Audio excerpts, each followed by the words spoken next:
The Arctic, once a frozen buffer, is fast becoming a new front line. China, which has no Arctic coastline, is rapidly expanding its presence across the high north. Chinese research submarines for the first time traveled thousands of feet beneath the Arctic ice this summer.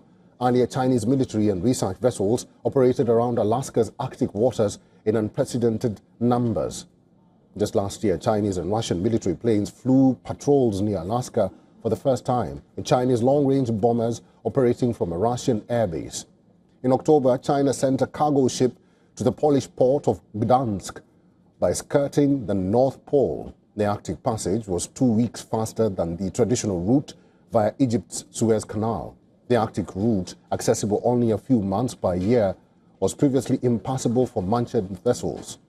Chinese officials say they have plans to expand trans-Arctic cargo traffic with Russia, particularly imports of liquefied natural gas. For China, mastery of Arctic travel could yield valuable data about the natural resources awaiting below melting ice caps. China views future sea routes through the high north as a shortcut for global commerce. It will significantly reduce travel time for commercial shipping.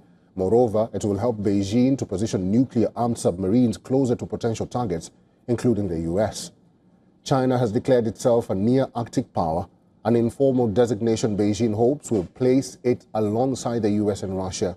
China's foreign ministry says its activities in the Arctic are reasonable and lawful. It maintains that it contributes to the maintenance and promotion of peace, stability and sustainable development in the region.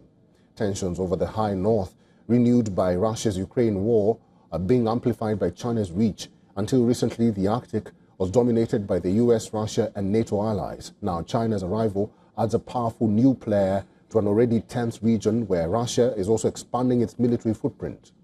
The US and NATO worry most about sea warfare. Washington and allies are training more Arctic troops in response to new dangers. They have beefed up sub-hunting patrols out of Iceland and other locations.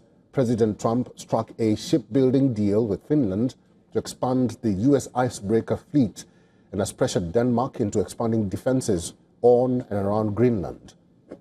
China denies any military intent in the Arctic.